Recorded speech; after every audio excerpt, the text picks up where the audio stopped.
Welcome, everyone. We will get started in just a moment. Thank you for joining.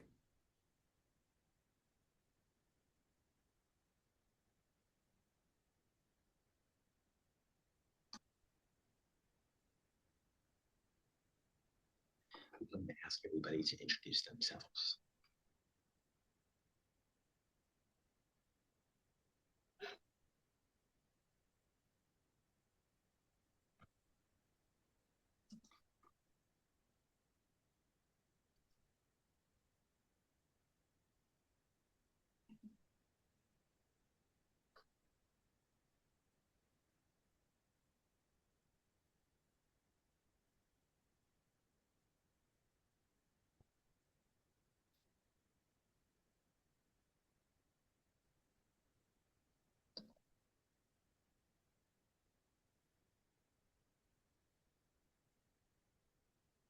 Welcome and thank you for joining the webinar. Today's webinar, Structured Assessment with Stakeholder Engagement to Set Priorities for Funding, will showcase how stakeholder engagement can be utilized to build models for simulating the distribution of resources across interventions, settings, and target populations.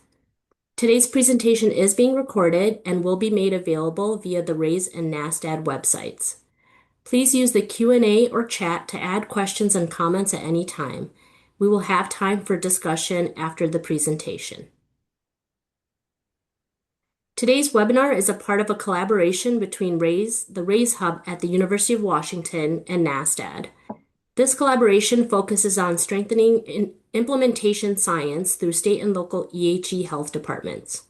We encourage health departments interested in learning how implementation science can support their EHE work to reach out to the RAISE team by filling out a consultation form or emailing the team.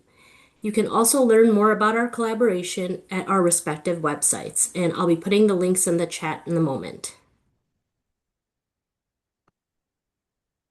Please also save the date for our next webinar, which will take place on Wednesday, February the 18th.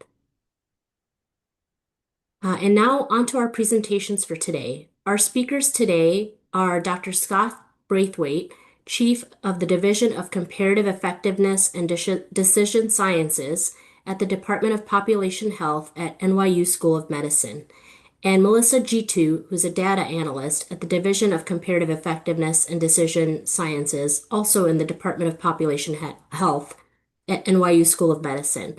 So I will pass it off to Scott and Mellesia to introduce the remaining of their team and get us started off. Thank you so much. Well, thank you very much. Let me first do a check to make sure I can be heard. Krupa, can you raise your hand if you hear me? Great, thank you very much. So Mellesia and I are going to share this presentation, but before we do that, because this is such a team effort and everybody on the team has done really an important job and may help respond to questions, I would like to go around and have everybody introduce themselves. Sevi, please go ahead. Thank you so much, Prof. My name is Tapsile Nampalala. I'm a postdoctoral researcher here in the department. Thank you. Hello, everyone. Good morning, good afternoon. My name is Diana Charles, and I am the project manager working with Dr. Braithwaite's team. Hi, everyone. My name is Jill Frechette, and I'm also a data analyst like Mellesia working on this project for the team. Hi, everyone. Mellesia. I'm also on the team as a data analyst, and I'll be presenting today along with Dr. Braithwaite. And we actually have Yaoray on. I don't know if you want him to. Oh, do we have Yaoray on? Online. Oh, that's fine. Yes, Yaoray, can you please introduce yourself? Hello, I'm Yaoray. I'm the modeler for the team, and it's called Braithwaite. Thank you. All right, well, let's begin.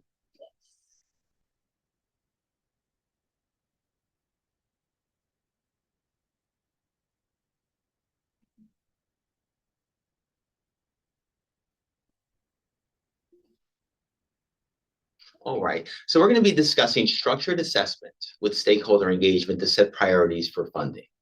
And advance the slide. Great. So what are our objectives for today? To describe how stakeholder engagement meets modeling. Stakeholders often don't readily speak about modeling concepts, and modelers don't often readily speak about engaging stakeholders. So we've tried to combine the two. You'll get to see what we've done today. We're going to talk a little bit about the background and context of the work we do, talk about the development of the model that we've done for Shelby County, and also prioritization of model interventions. Next slide. Modeling can include many different inputs to the model. The model is a way of taking different inputs and making sense of them.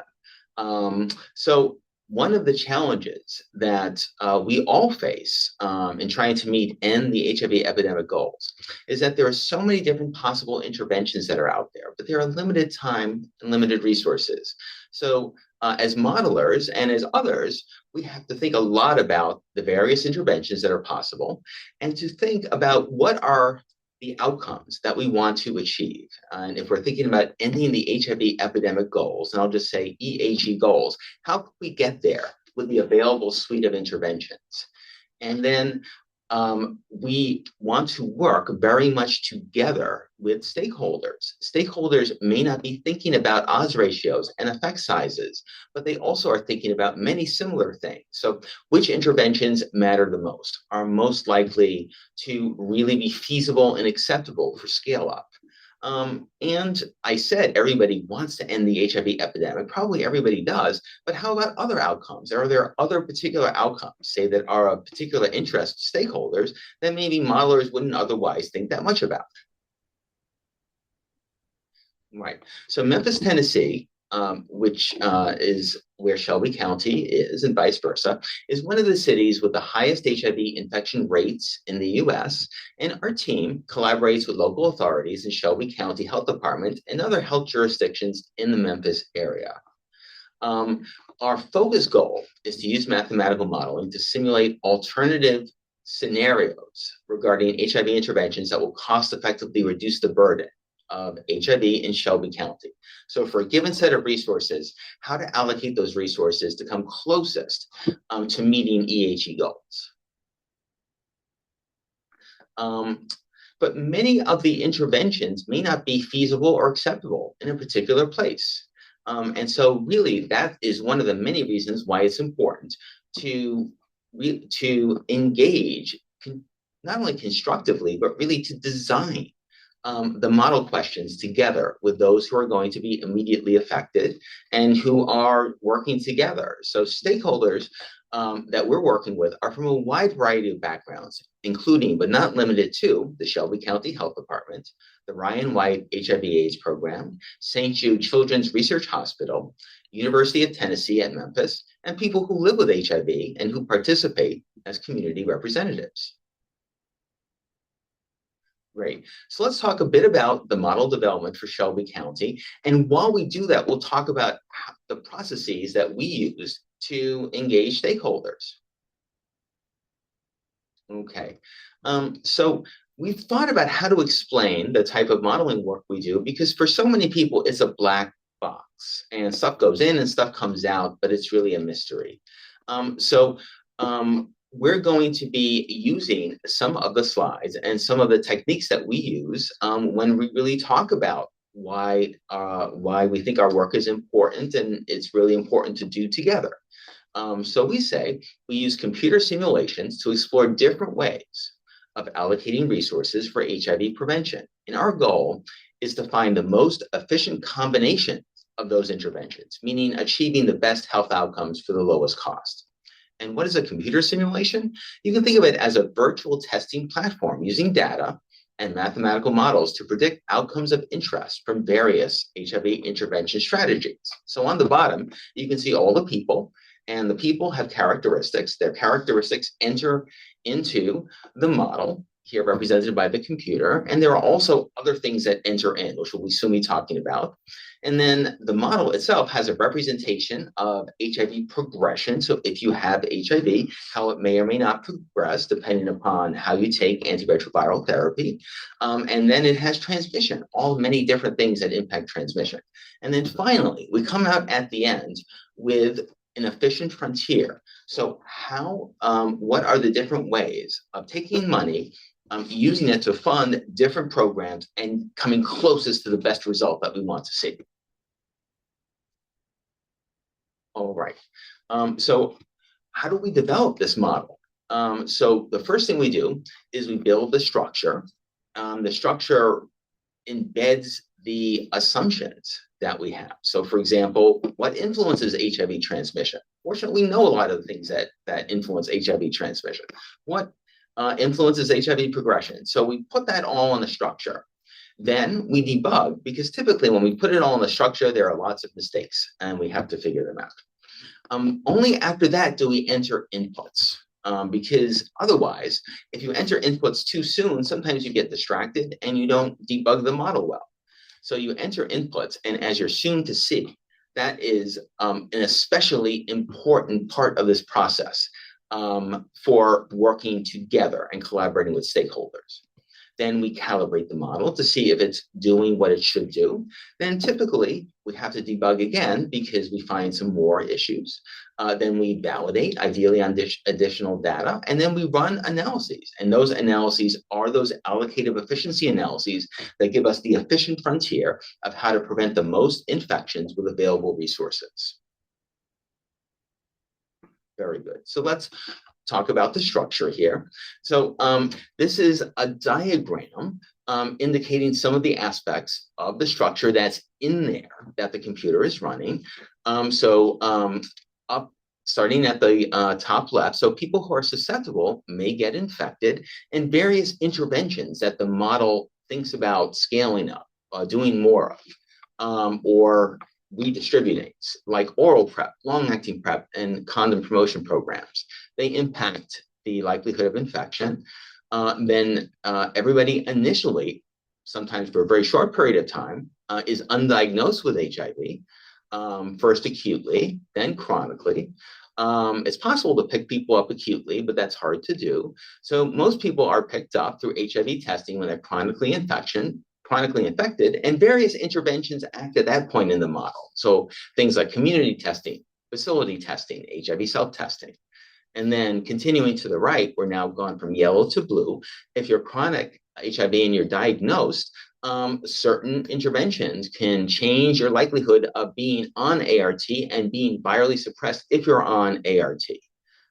So things like enhanced ART initiation, counseling for adherence. Many people who are on ART get lost to follow-up. They may discontinue ART. And so many interventions increase the likelihood that you stay virally suppressed. And then there are other interventions that, let's say, you stop being suppressed, maybe because of resistance to the therapies that you're on. There are other interventions that help there. So these are all in the model that we've developed. And so the goal is to say, well, there are so many things that can be done to help with HIV. But there are only limited resources, limited time, limited energy, and not everything works everywhere. So how do we deal with that? Next. All right. So there we get to the point where we determine inputs. And while we could put every single thing in the model, an issue that many academic modeling groups have encountered is that sometimes we spend a lot of time and energy modeling things that people don't really want to do. So we wouldn't want to put a lot of effort into modeling the impact of scaling up something if the community would never want to do that thing. So that is really the most imperative reason why we have developed the process that we're going to be talking to you about.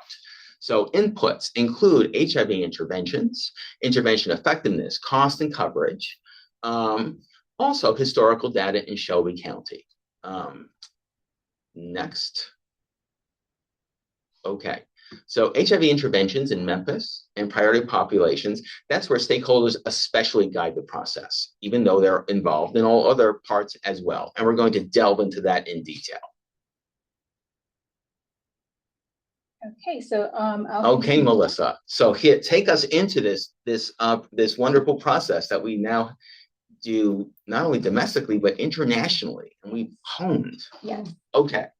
So prior to the in-person workshop, we start off with identifying potential HIV interventions for additional scale-up using the CDC-defined evidence-based interventions meeting the criteria of a randomized control trial and US-based.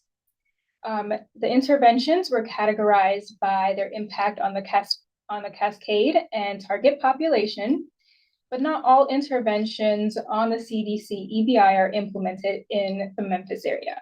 So to tailor this to Memphis, we looked at the cities that were comparable to Memphis for HIV characteristics and ranked from most to least comparable.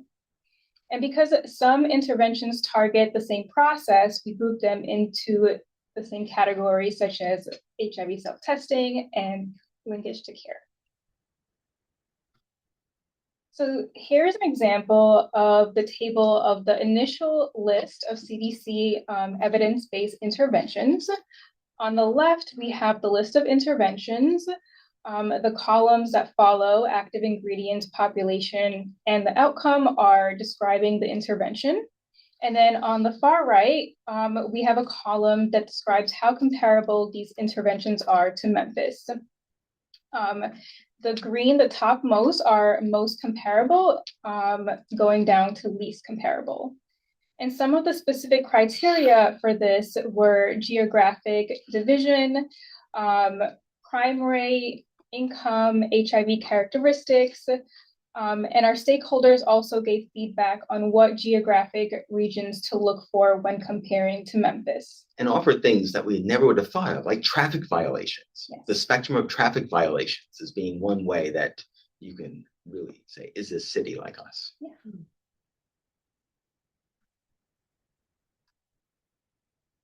And this table shows how we move that long list of interventions to a more broader category of interventions. So now going back to how we engage our stakeholders. So how do stakeholders guide the process? We do this through fixed points allocation. And during the workshop, stakeholders review the list and suggest anything they thought it lacked. Then they took part in 2 rounds of a moderated Delphi process determining priority interventions. So what to allocate additional resources towards, low priority intervention, what to remove resources from if needed. And preferences were done anonymously without group discussion using a fixed points allocation method. Each participant had to allocate 10 points based on their strength of preference. So after the first round of voting, we shared the results and spent time really talking through them. So this is where a lot of conversation happened. People reacted to what showed up as top priority. They reflected on the top interventions and if it aligned with their expectations. We discussed why certain things were higher versus a lower priority on the list. And then we repeated the priority exercise to come to a broad consensus. And participants were really eager to vote again. And listen, may I say something? Yes. You know, one question that we get when we introduce this process is, well, if you're going to model doing more and doing less of all these different things, why are you even doing this? Why are you asking us? And then we describe, well, when you have 40 different interventions or even more that you might turn up and turn down, you think of all the permutations. There could be millions and millions and millions of things, and we don't want to model millions and millions and millions of things. We really want to focus on those that are feasible and acceptable in this particular environment. So how do we implement fixed points allocation? We do this through dot voting, which is an established approach that allows us for a quick and simple way to prioritize a wide range of options. And we use a software called Poll Unit. So participants had 10 dots to allocate in accord with strength of preference for HIV interventions they would consider adding resources to and subtracting resources from. Cumulative or weighted voting allowed us to indicate not only the preferred option, but also rank chosen options. So that is, each participant has a set of dots which they can place onto their chosen option and rank each option by placing more than 1 dot on it. So the option with the most dots were the highest priority. So here's an example of what an outcome of dot voting would look like if it was done in person. And in this case, participants had the opportunity to vote on program features to include when planning a large park. So as you can see, the first two options, walking and hiking and preservation areas, were the highest priority. During our workshop, we do an online dot voting, and prior to conducting the exercise, we go through step by step on how to use the software. You can use your computer, tablet, or your phone to vote. And once you're on the survey, you can see that you have 10 dots and then the list of HIV interventions. You can allocate your dots based on your preferences. And then if you want to change your selection, you can either deselect a dot or click on the X to remove all of your dots. Once you're satisfied with your preference, you can save and finish and submit your response. And then prior to going into the HIV intervention priority, we like to do an example to make sure that everyone's comfortable with the process. So to warm up, we usually practice with something fun, ice cream. So imagine we have a small freezer and sadly can't afford to keep all the ice cream flavors. And we need to prioritize which ice cream flavors stay. So I want everyone to take out their phones or either scan the QR code or type in the link in your browser and help us vote on which ice cream flavors should stay. And I'll give everyone some time to do that, and then I'll show the results of our poll unit. Some questions often come up. For example, can I put all 10 dots on one choice? And the answer is yes. If you feel that one choice is more important than any 9 others combined, absolutely put all 10 on one choice. We designed these so the number of dots is never equal to the number of choices to avoid the situation where people just simply put one dot on each choice without a lot of thought. I'm going to get some water because my mouth is dry. I will be right back while everybody does this.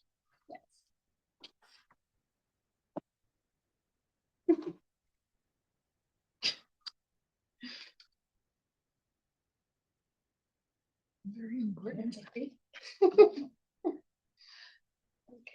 I'll give everyone a minute more, and then we'll take a look at the results. Jennifer Commit said she tried to join, but the link wasn't working, so I sent her the link. Jennifer Commit.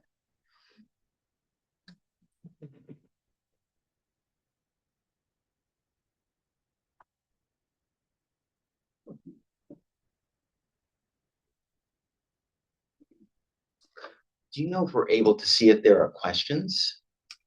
Yeah, the chat. Oh, great. Okay. So we can, and you're monitoring the chat? Emma and Fabulous. Now shoot this one. I'm also.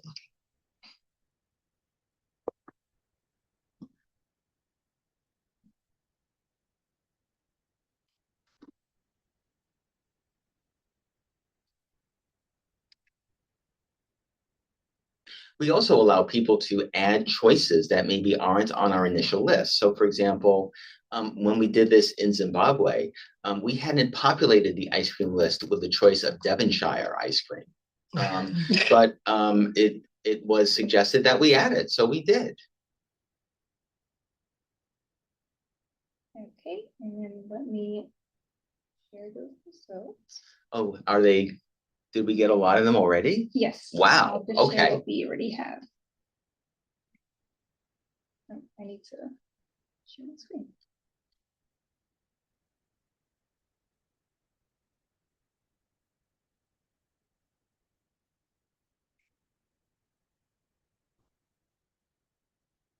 Okay, So it looks like coffee flavor ice cream is top priority. So we'll be keeping coffee, chocolate, vanilla, and maybe cookies and cream. Yeah, it really falls off steeply after that. Yeah. So if we can find room for a fourth, cookies and cream will be great. Yeah. All right, so now we'll go into what our results from the workshop for HIV interventions look like, and I'll pass it back on to Scott to go through this. Okay, thank you so much, Melissa. Right. So here are our results when we did this with actual interventions. And when we perform this, we say, which interventions would you be willing to consider additionally scaling up? We try not to use doing more of, because we don't know if the model is going to find that doing more is an efficient use of resources. So we ask, so which interventions might you be interested in potentially scaling up beyond what they are now? Indicate your strength of preference.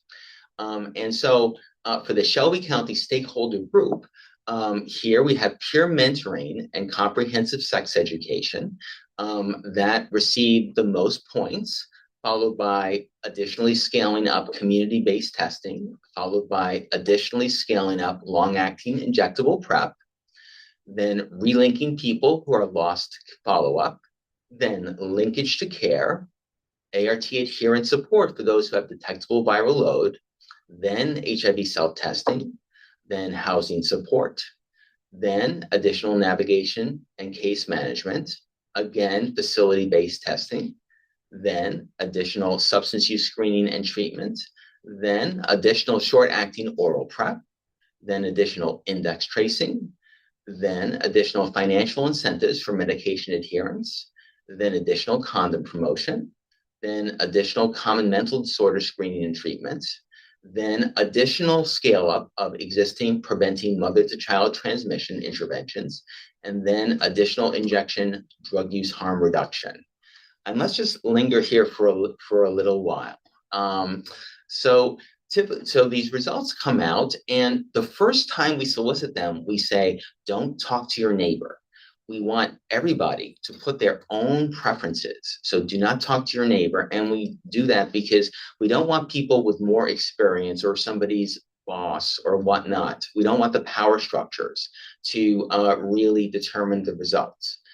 So everybody looks at it, and then we ask, well, what does this surprise you? Are there some interventions that you thought would get more dots? Are there some that you thought would get fewer points? And then everybody talks about it, and then we repeat it again. And so what the results that we're seeing here are from the second round. So we've already done one round. Everybody looks at the results. People talk about them. People might make an argument. This is why this intervention should have more strength of priority, should get more points. This is why it shouldn't, et cetera, et cetera.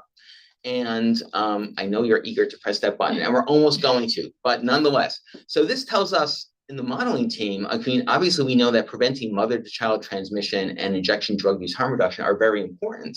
But if our modeling results find that those two interventions should be scaled up at the expense of all others, it's going to be a non-starter. So it helps us. Okay, now press the button. Now, we emphasize that this is to inform an allocative efficiency exercise. So allocative efficiency is allocating resources to where they do the most good. And along with adding resources, because budgets are constrained, sometimes it's necessary to subtract resources. And so this part is much harder for everybody. And we acknowledge that. We say, prioritizing considering adding interventions is hard, but it's really hard when you think about subtracting interventions. And here we also have to say, well, nobody likes to subtract interventions, but what if you need to think about it because budgets are limited to do some of the things, do more of some of the things you were just thinking about in green. And then we also have to say, please don't simply vote for your own to spare your own program. So it might be that somebody here is in charge of of a condom promotion program. We say try to step outside of your particular role and think more broadly. So you're not just being in favor of your thing and avoiding being against your thing. So with that, we also have 2 rounds of subtracting intervention. So again, the first round is everybody does it individually without talking to each other.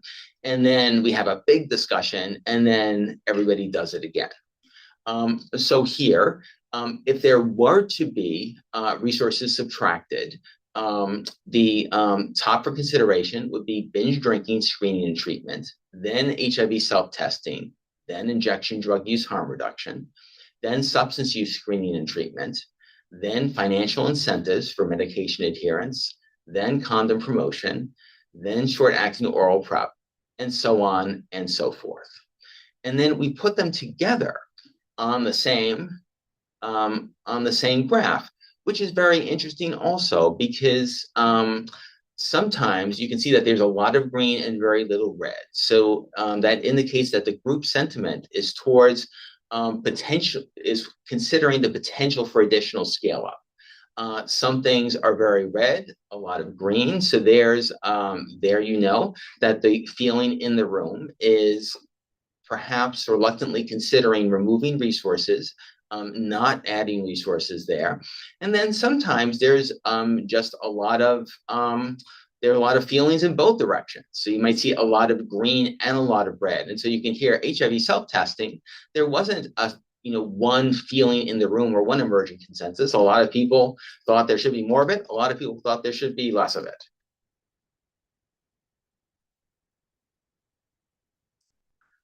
And then another thing that we show everybody is the distribution.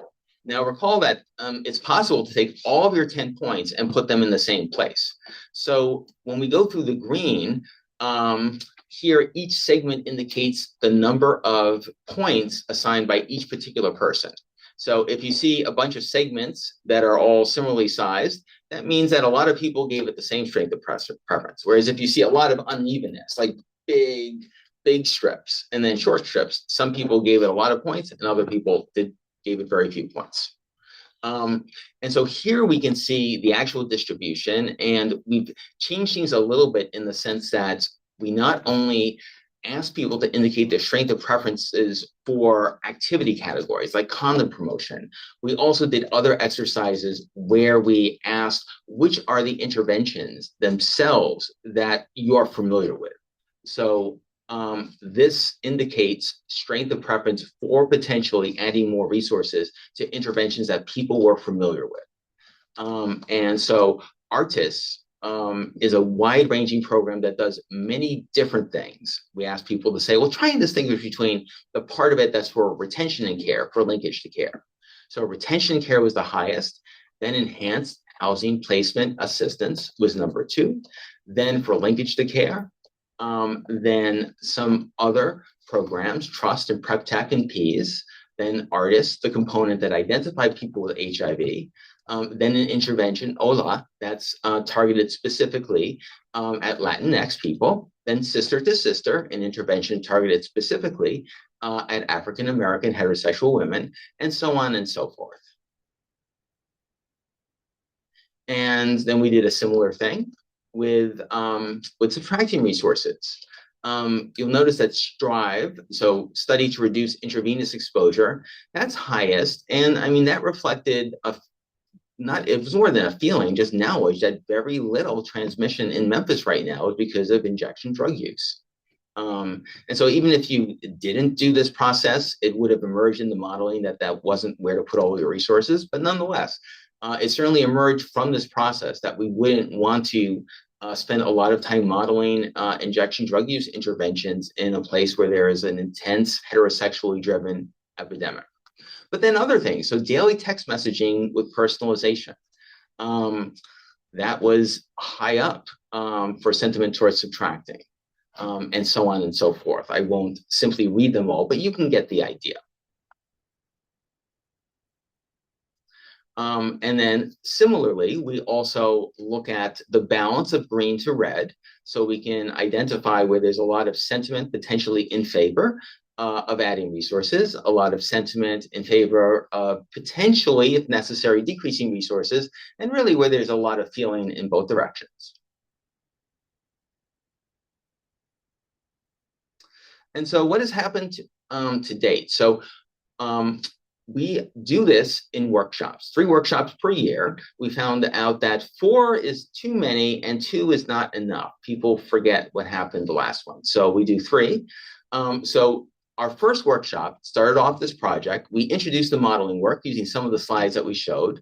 We did the prioritization exercises of general HIV interventions. So we did what we showed you. Actually, quite a bit more than that, but we did that. And then our second workshop, we showed these results and said, do you want to do them again? Now, keep in mind, most of the people were the same. It wasn't even the same group, exactly the same group, but it was a similarly sized but not identical group of stakeholders. And the participants said, no, we're comfortable with the prioritization exercises that we did last time. And so there we focused on other things. We focused more on prioritizing among potential target populations in situations where the target population wasn't directly specified by the intervention itself. And then in our third workshop, which is the most recent one that we had just about a month ago, there we showed the first set of preliminary model results. And those are preliminary model results that reflect the particular inputs that we scale up and down based on these prioritization procedures and discussions in the prior 2 workshops. And so here we have a choice. We can entertain questions and thoughts about this process. Because there might be a lot of thoughts and a lot of questions. Or alternatively, we can take some more time by showing what the results of this modeling process looks like and talk about what that's like. So I'm wondering if it's possible to ask Emma or a moderator which of those choices is best